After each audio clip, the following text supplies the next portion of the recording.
Hai, saya Fikri Adi Wicaksono, mahasiswa Informatika Untan 2019 dengan NIM D1041191029. Di video kali ini, saya akan mengangkat sebuah pertanyaan yang cukup menarik ya untuk dibahas. Dan ini berkaitan dengan manajemen proyek perangkat lunak. Pertanyaannya adalah, mengapa manajemen proyek itu penting? Nah, sebelum menjawab pertanyaan ini, kita coba pahami dulu makna dari manajemen proyek, project management. Nah, manajemen proyek adalah disiplin keilmuan yang mengandalkan pengetahuan, keterampilan, alat, dan teknik khusus untuk memberikan sesuatu yang bernilai kepada orang-orang. Manajemen proyek terdiri dari sejumlah kegiatan. Beberapa di antaranya adalah perencanaan proyek, memutuskan ruang lingkup sebuah produk, estimasi biaya dalam berbagai hal, penjadwalan tugas dan acara, serta manajemen sumber daya sebagai kebutuhan untuk melaksanakan pengembangan proyek. Pembangunan gedung, pembuatan jalan raya, ekspansi pasar sebuah bisnis, dan pengembangan perangkat lunak adalah salah satu dari sekian banyak contoh kegiatan yang membutuhkan sebuah manajemen proyek. Lalu, apa saja sih tahap-tahap yang perlu dilalui dalam menjalankan sebuah pengembangan proyek? Nah, fase-fase pengembangan proyek terdiri dari beberapa tahap, yaitu initiate, plan, execute, control and monitor, dan yang terakhir adalah close. Fase pertama, initiate.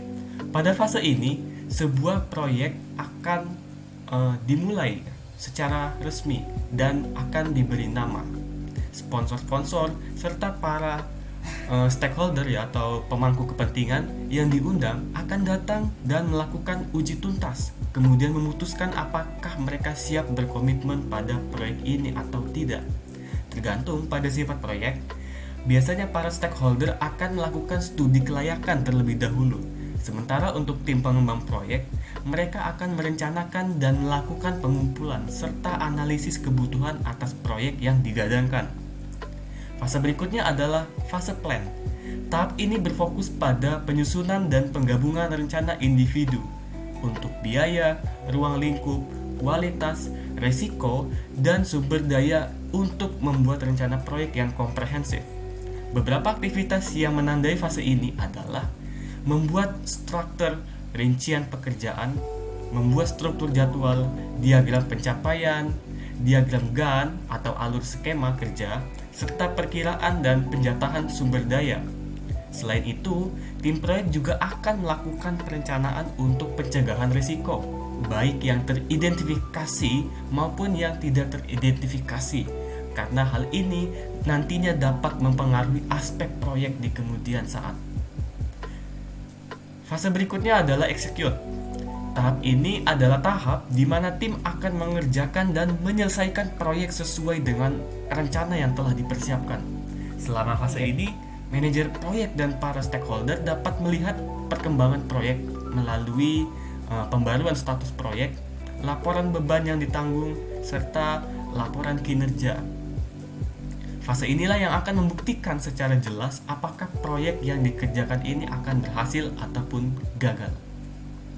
Berikutnya adalah fase kontrol dan monitor. Fase ini akan berjalan beriringan dengan fase sebelumnya, yaitu execute. Fase ini berfokus pada pengukuran kinerja dan perkembangan proyek sesuai dengan rencana yang telah ditentukan sebelumnya. Verifikasi dan kontrol ruang lingkup untuk dilakukan. Ini gunanya adalah untuk memeriksa dan memantau ruang lingkup. Kemudian perubahan kontrol dilakukan untuk melacak dan mengelola perubahan pada persyaratan proyek. Manajer proyek akan memeriksa serta mengukur biaya dan waktu proyek yang dibutuhkan. Dalam hal ini untuk menentukan tindakan apa saja yang diperlukan agar proyek tetap berjalan pada jalurnya. Dan yang terakhir, tahap close. Fase ini adalah fase penutup, di mana tim proyek dan para stakeholder secara resmi menutup proyek.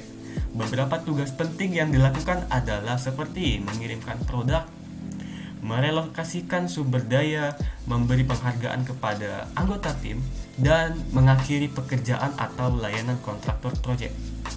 Kemudian manajer proyek akan mengadakan postmortem untuk mengevaluasi proses apa saja yang berjalan dengan baik dan apa saja yang tidak sebagai bahan pelajaran dan pertimbangan untuk proyek ke depannya. Nah, setelah mengetahui makna dari manajemen proyek serta proses-proses apa saja sih yang berjalan pada proyek itu sendiri, kita kembali ke pertanyaan awal, yaitu seberapa pentingkah manajemen proyek itu? Nah, kembali lagi ke fungsi dari manajemen proyek itu sendiri. Manajemen proyek membantu memungkinkan kita untuk fokus pada pekerjaan yang paling penting dan bebas gangguan. Karena seluruh alur kerja proyek sudah direncanakan sejak awal sebelum proyek itu dimulai, sehingga proyek dapat terhindar oleh kemungkinan-kemungkinan seperti tugas yang keluar jalur, ataupun anggaran yang tidak terkendali, dan masalah-masalah lainnya. Jika dilakukan dengan benar, maka ini akan membantu setiap bagian dari sebuah proyek dapat berjalan lebih lancar. Better project planning itu adalah better project. Sebuah proyek yang direncanakan dengan planning matang tentunya akan menghasilkan alur kerja proyek yang lebih baik.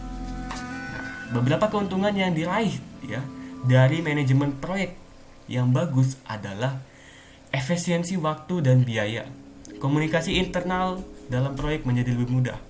Keputusan bisnis dapat diambil lebih tepat, dan jika proyek yang dijalankan ini berhasil, maka ini bisa menjadi pembelajaran untuk proyek berikutnya, agar kesuksesan yang diraih saat ini itu dapat terus diraih secara berulang, secara konsisten.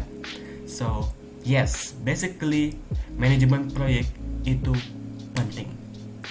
Oke. Sekian, itulah pendapat saya mengenai seberapa pentingkah manajemen proyek. Semoga memberikan manfaat untuk kita semua. Saya Fikri Adi mengucapkan terima kasih dan sampai jumpa. Yo.